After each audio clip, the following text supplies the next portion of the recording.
Hungarian Folk Tales. The Little Pulley Dog.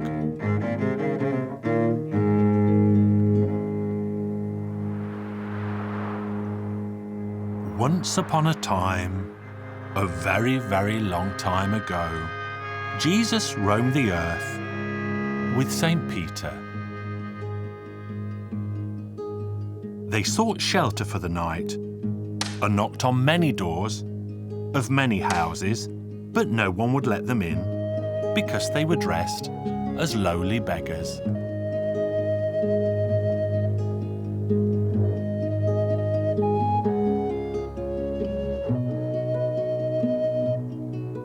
One day they came to the mansion house of a rich landowner. Let us see if these good people will accommodate us for the night. So the two lowly beggars entered the house, where they were made warmly welcome. Their kind hosts made them a hot supper and gave them soft beds to sleep in that night. The next morning they thanked their kind hosts and left to go on their way. And as they left, Jesus said, "Peter, this man is rich and has everything in the world he needs, and yet there is still one vital thing that he lacks. We shall give him the gift of a beautiful baby boy, and we will provide that boy with whatever he needs, whenever he asks for it." So the rich man called his servant John, and John overheard what the two beggars had said. Soon the woman of the house became heavy with child.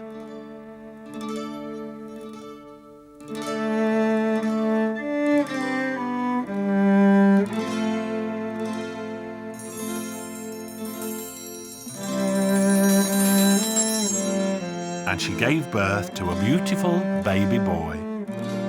Soon after the baby was born, the rich man had to travel to the local village, and his wife stayed at home with their young child. Then John had an idea. He cut the throat of a hen and smeared the red blood around the wife's mouth to make the rich landlord think that she had eaten the child. And then he stole away, taking the child with him.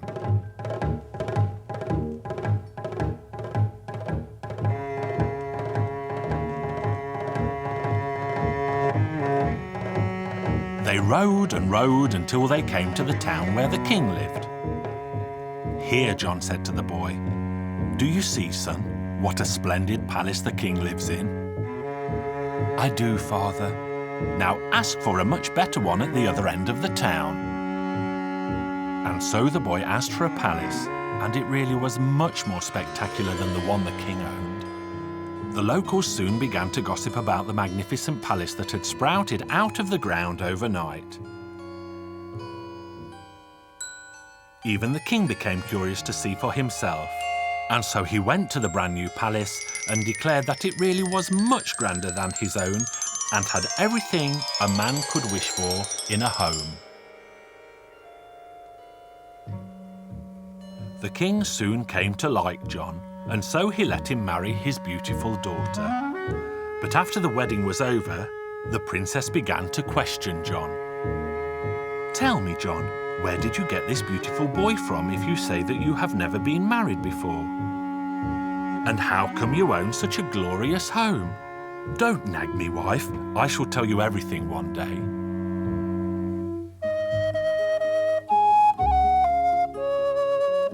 One day, when the boy was grown, he arrived home from school in a horse-drawn carriage. His wife told John that she would not live with him for a day longer if he did not tell her from where he got the boy and the palace. And so John began to explain. As the two of them were talking, John said to his wife, "We forgot to tell the coachman to take the boy home."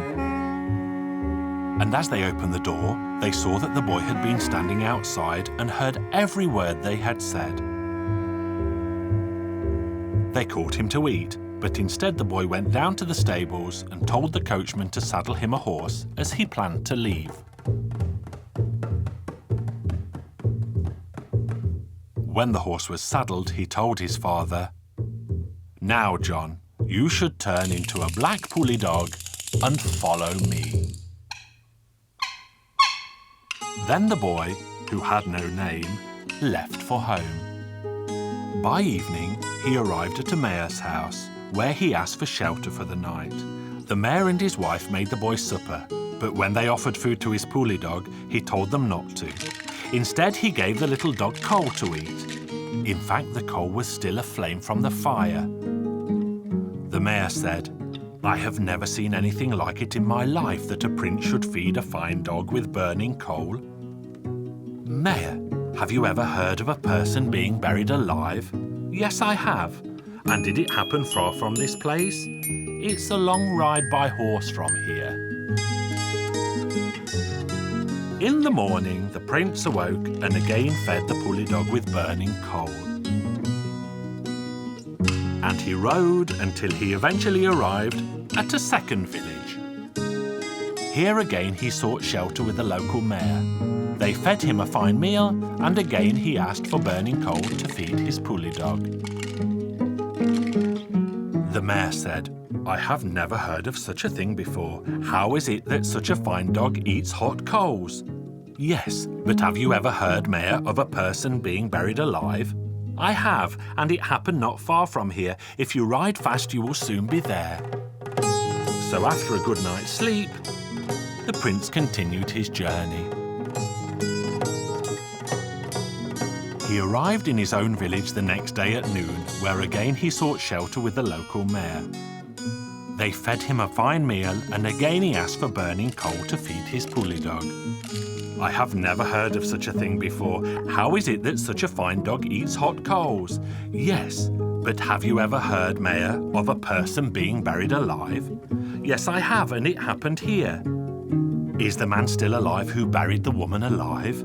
"Yes, he is." "Then please, Mayor, come with me." Then they went to see the landlord.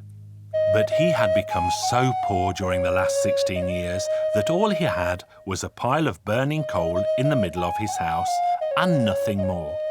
The prince strode up to the pile of coal and gave a piece to his pulley dog to eat. "I have never heard of such a thing before. How is it that such a fine dog eats hot coals?" "Yes, but have you ever heard of a person being buried alive?" "Yes, it happened to be my wife." "Could you show me where she was buried?" "I was not in the cemetery, so I don't know where they buried her." "That is such a shame. Is there a man or woman alive who attended that funeral?" "Yes, there is." "Go then and call those people here." So off the landowner went and called his neighbours.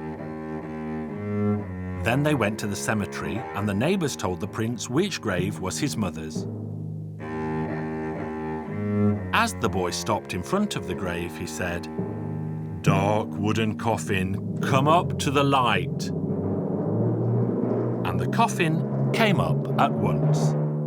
"Open your lid, coffin." The lid of the coffin sprang open.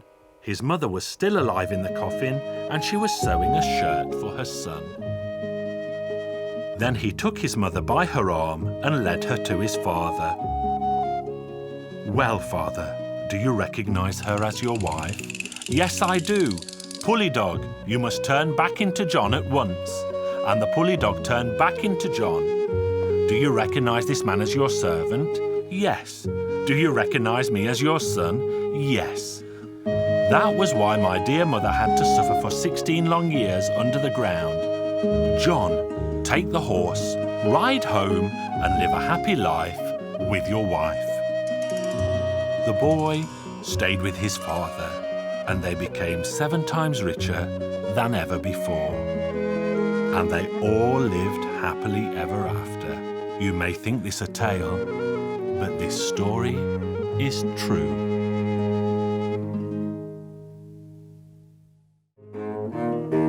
Hungarian Folk Tales. The Jackdaw Girls.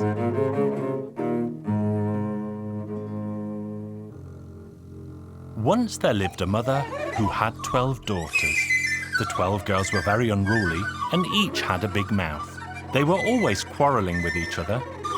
There was never any peace in the house, and one day their mother decided that enough was enough, and so she said, "My ears are full with your quarrels. All of you should turn into jackdaws." They flew through the open door with such haste that they nearly poked her eyes out with their wings. They left the house and took to the air. They disappeared in a westerly direction. The mother became very sad as she missed her daughters very much, but there was nothing to be done. Then she discovered that she was expecting a baby, and when the time arrived, she gave birth to a healthy baby boy. When the boy became a little older, he began to ask his mother, "Mother, have I never had a sister or a brother?" And his mother replied, "I have never had any other child except for you, my boy."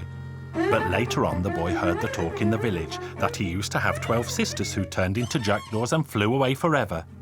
"Mother, I have heard in the village that I used to have 12 sisters. I will not rest until I find them all." His mother tried to keep the boy at home, but to no avail.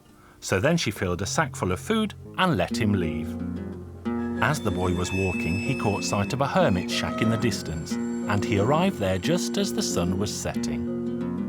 An old woman lived in the little shack, and he had never seen an older woman in his life before. He greeted her. "Good day, old lady." "You are fortunate that you greeted me politely, or else I would have eaten you up.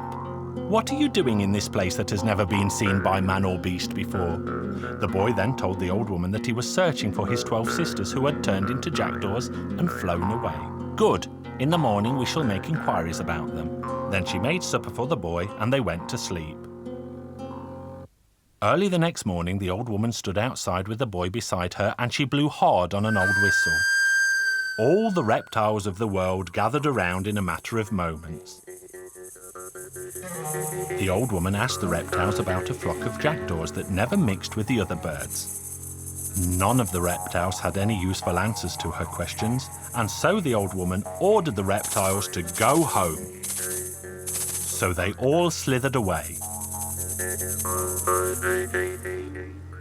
The boy bid farewell to the old woman and left her. After a day's walk, he again arrived at a hermit's shack. He entered the shack and saw an old woman even older than the first. "Good evening, old lady," he said. "You are fortunate that you greeted me politely, otherwise I would have ordered bears to tear you apart. What are you doing in this place that has never been seen by man or beast before?" The boy told her the aim of his search. "Good. Maybe tomorrow morning we shall learn something more about your sisters." The boy went to bed and soon fell fast asleep. The next morning, the old woman stood outside the front door with the boy and blew hard on an old whistle. All the four-legged beasts of the world gathered around the house in a matter of moments.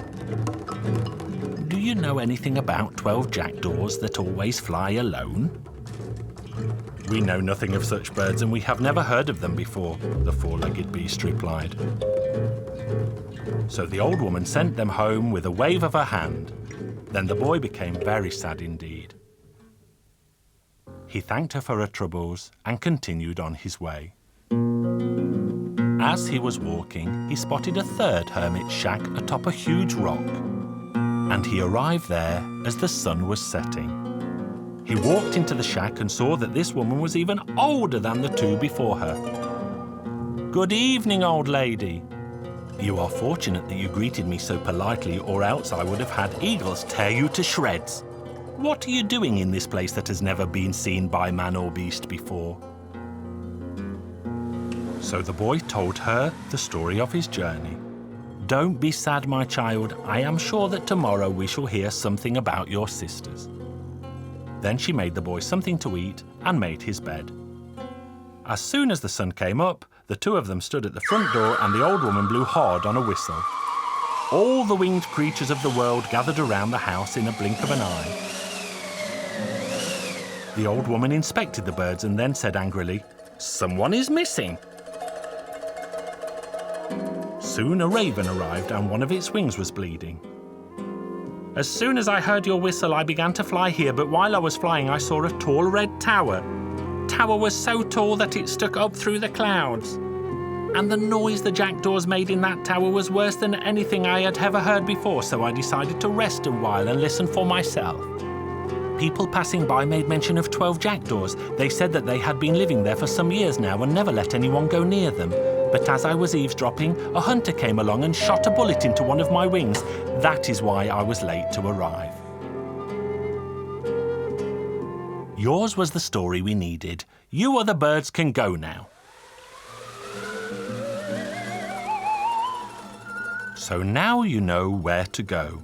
Your efforts will not be in vain. When you arrive outside the tall red tower, lay these bones down on the ground and think of me.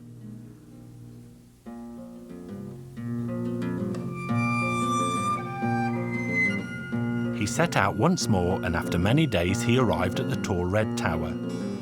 He did as the woman told him, and the 2 bones grew into a long ladder, and he could climb up to the jackdaws. He entered a large room where he found 11 of the jackdaws away, and the 12th in the form of a girl. The others were away collecting food. The young girl was afraid at first, but soon she became braver. She showed the boy around their home and explained all that she knew. Then the boy confessed that he was in fact their brother, and he had found them at last. Then they heard the noise of the jackdaws flying home again. So the young girl said, "Hide yourself quickly, because if I am unable to explain who you are, they will surely peck your eyes out." So the girl hid the boy in the 7th room. The 11 jackdaws soon arrived home, where they did a somersault and turned back into girls. Then the eldest of all said, "I can smell the presence of a stranger." And she tossed furniture around in her frantic search for the stranger. Then the youngest girl calmed her sisters and said, "When we left our father's house, our mother was heavy with child. She gave birth to a boy. That boy has spent many months looking for us, and now he is here to take us home to our mother and father. I hid him because I was afraid you would do him harm, because you didn't know why he was here or why he had come." Then the girls went to their brother, and they all embraced him. Before starting home, they all swore to always be good from now on.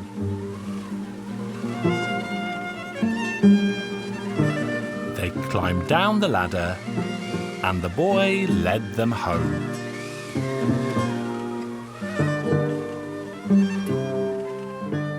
When they returned to the home of their birth, their mother and father were overjoyed to see their 12 daughters again.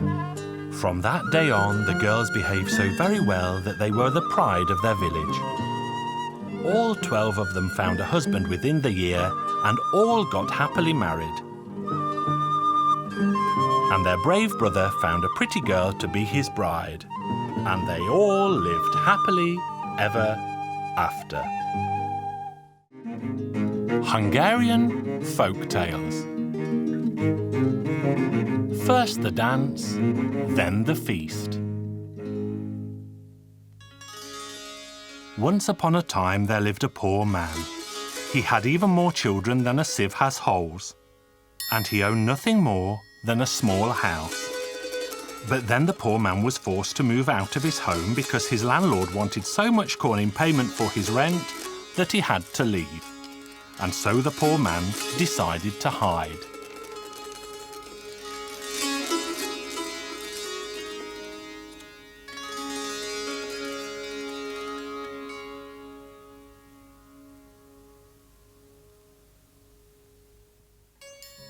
In the forest, he met an old man, and the old man asked the poor man where he was going. The poor man told him about his landlord's cruelty. "Don't be so sad, poor man, because I shall give you a fiddle, and whenever you play it, your landlord will dance." The poor man happily took the fiddle, but told the old man that he was still very hungry indeed, and he could not return home with a fiddle. Then the old man gave him the gift of a table. "Whatever you wish for will appear on this table." So the poor man slapped his hand hard on the table and shouted, "Porridge and beans."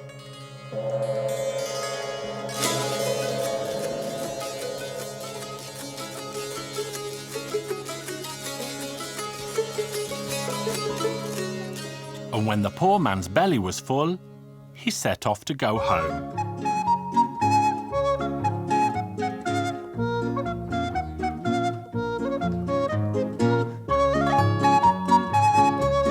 When the poor man arrived, he discovered that his cruel landlord had already evicted his dear wife and darling children.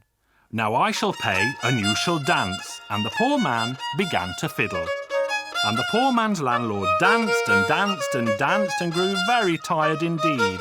But as the poor man played as long as he could, his landlord kept on dancing.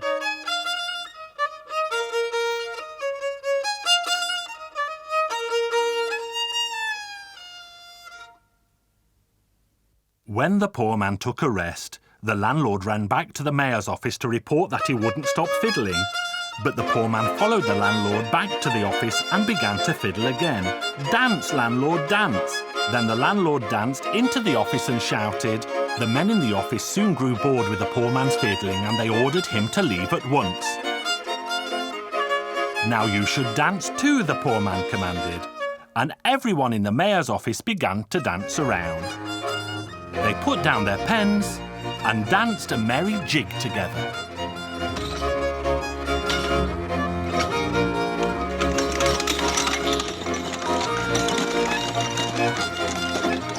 Then the policeman heard the news and ran to the mayor's office. "Get out of here, poor man!" But the poor man shouted, "Now you should dance too!" And the policemen all began to dance around. The women sent word for policemen to come from the next village, and these policemen soon arrived and tried to chase the poor man away. "Now you should dance too!" Now the whole marketplace was filled with people dancing around.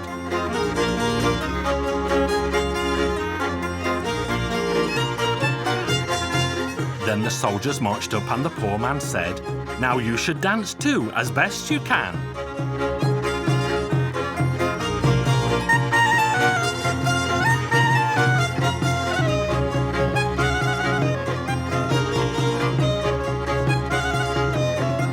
News of the dancing finally found its way to the king's ears. "Now the king should dance too," the poor man demanded. So the king joined in the frantic dance.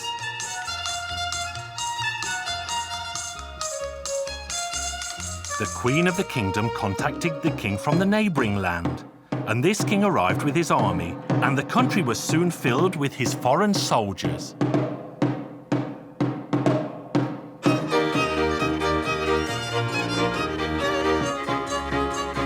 The second king called upon the poor man to desist. The two dancing kings put their crowns down at his feet and gave him their lands. So peace returned and the dancing eventually ended. Now all the dancers had grown so hungry and asked the poor man to feed them at last. The poor man took out his table, slapped it and said, "Porridge and beans." Then everyone sat down to enjoy the meal, and the tiny table made more and more and more of the food. The people standing next to the table were lucky, but the ones at the back could not reach the porridge pot, and the people pushed the kings into the beans. The king's shouts were soon drowned out, and both kings drowned in the big pot of beans. No one felt sad that the kings had gone, and all pushed forward to eat their fill. Everyone ate and ate till all was gone, and they all had a splendid time indeed.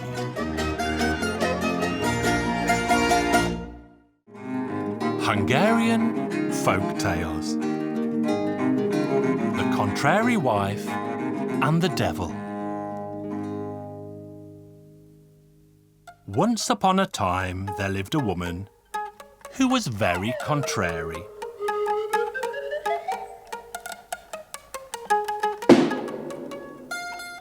One day her husband told her to take his lunch to the field an hour early. So instead she took it out an hour late. Another time he told her to take better food out to him, but instead she took worse. Eventually her husband learned to make his requests backwards and said, "Well, well, wife, do not bring stuffed chicken and pancakes to me today, because they are not the kind of food to eat out in the field."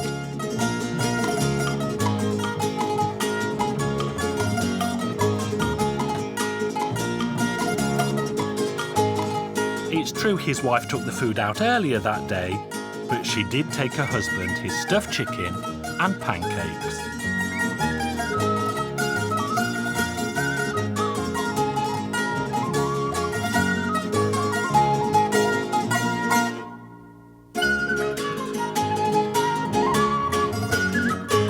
The next day, her husband got hard to work and dug a deep pit at the end of the field. And the farmer's wife came to him with his food for lunch. The couple soon settled down next to the pit, and the man said to his wife, "Wife of mine, do not go near to the pit, because you will surely fall into it." But the man's wife still ventured close to the pit. "Wife of mine, take care and do not fall into the pit." But the man's wife fell right to the bottom of the deep pit. Hey! Then the man left his wife where she was, and he went home for his supper.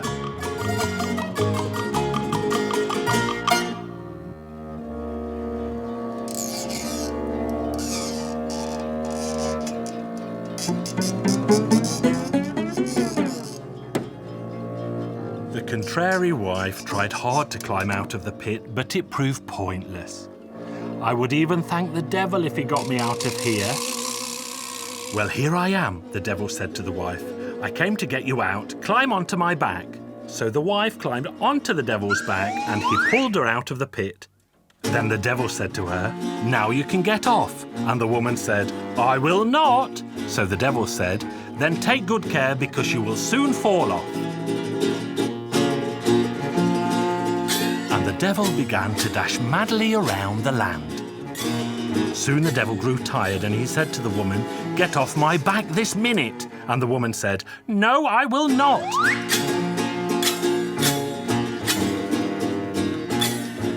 The devil was tired out, and he said to the old woman, "Now get off my back." "No, I will not." The devil was desperate and did not know what to do next. Then he saw a soldier riding by and said, "Good hussar, if you can get this woman off my back, I will make you king."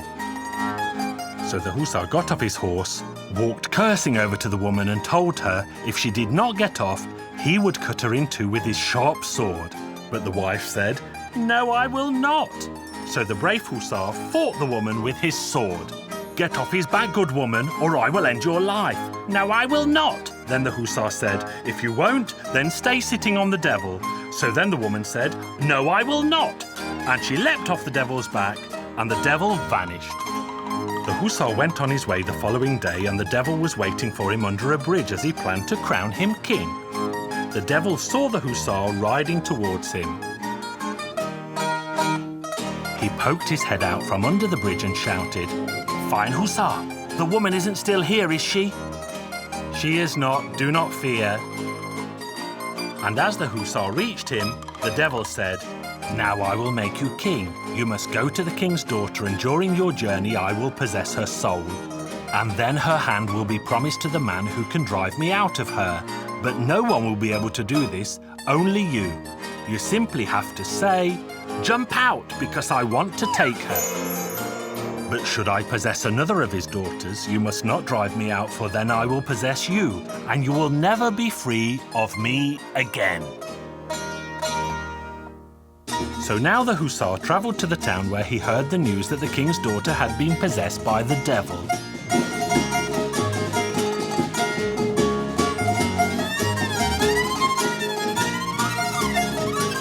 The decree was made that whosoever could drive the devil out would get the princess and half the kingdom. The hussar was delighted by this news, and so he reported to the palace saying he could drive the devil out. He said to the devil, "Jump out, devil, because I want to take her." Then the devil jumped out right away, and plans were made for the royal wedding.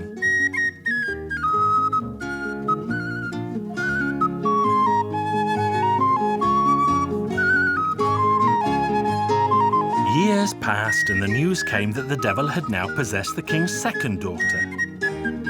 The hussar was asked to go out, but he was unwilling because he remembered what the devil had told him before. The hussar was promised treasure and many jewels, and so he eventually went.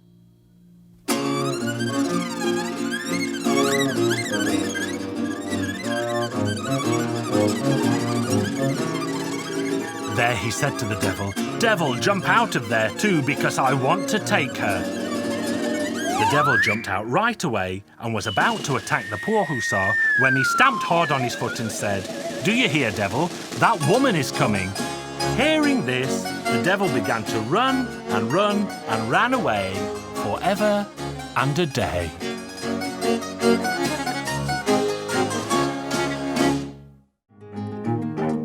Hungarian Folk Tales. The Magic Mill. Once upon a time, there lived a poor old man who had more children than there are holes in a sieve. His oxen were so small that they were barely any bigger than grasshoppers. The poor man and his wife spent all their days and nights worrying about how they would feed their very large family. One day, the poor man hitched his tiny 2 oxen to his tiny cart and went into the forest.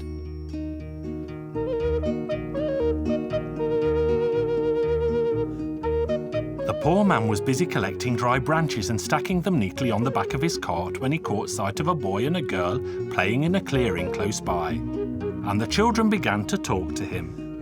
The poor man soon learned that the girl was the daughter of the king of the sunrise and the boy the son of the king of the sunset.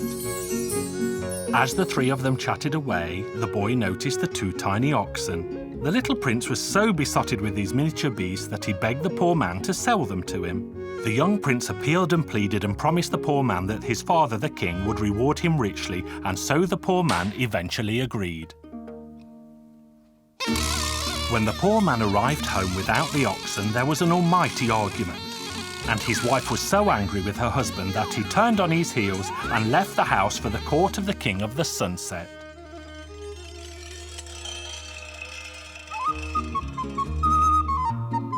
The poor man arrived to see the prince playing with the 2 tiny oxen.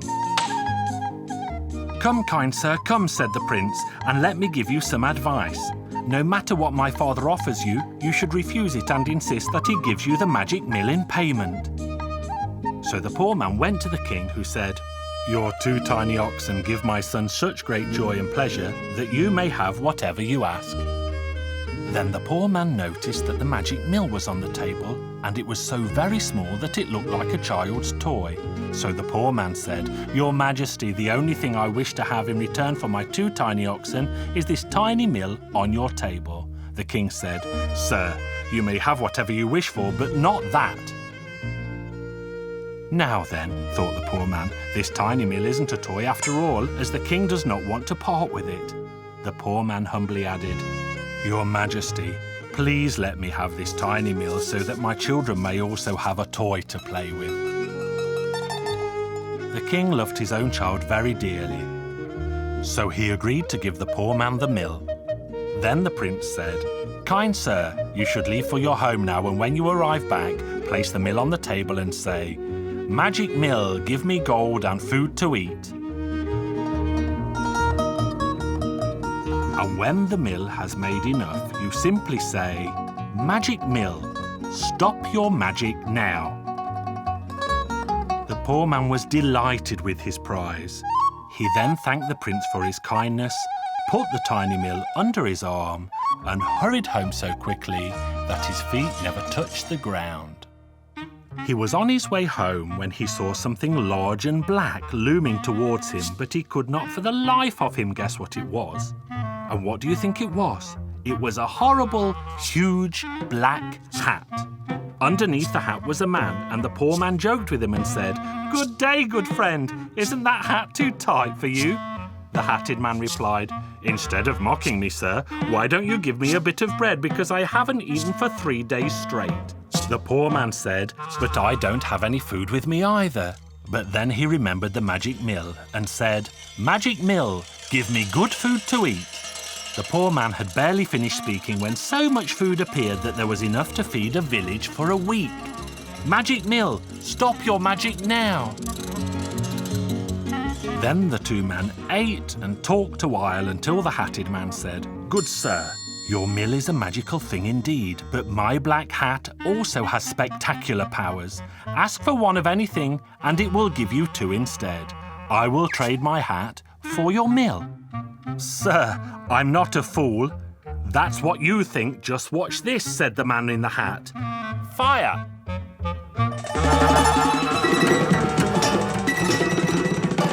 Enough!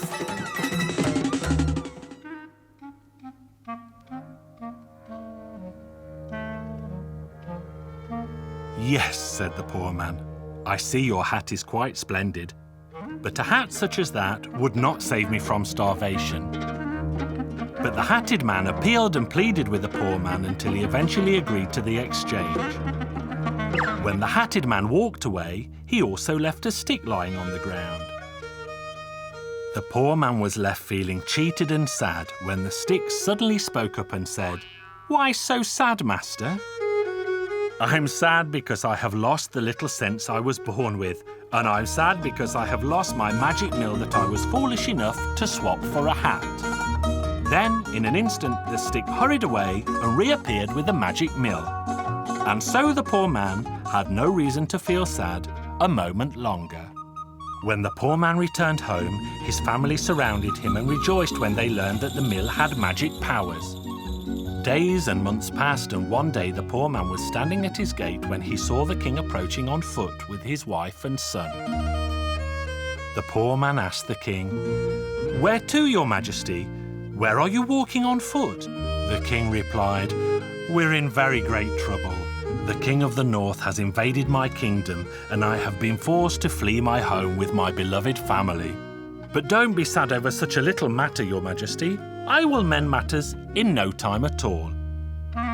Then the poor man put the huge hat on his head, took the stick in his hand, and set off to find the king of the north's soldiers. It was not long before he stumbled across them, because the king of the sunset's kingdom was crowded from border to border by the soldiers. Then the poor man climbed to the top of a hill, pointed his huge black hat in the direction of the enemy and commanded, "Hat, fire!" He then sent his stick after the men to beat their behinds to make them run faster still. The carnage was incredible, and not a single soldier of the King of the North survived to tell the tale of what had happened that day. Having destroyed the enemy, the poor man turned and made his way home, where he told the king what he had done and that he could return to the Sunset Kingdom. Then the king purchased the hat and the stick from the poor man and made his way back to his royal home. So now the Sunset Prince married the Sunrise Princess.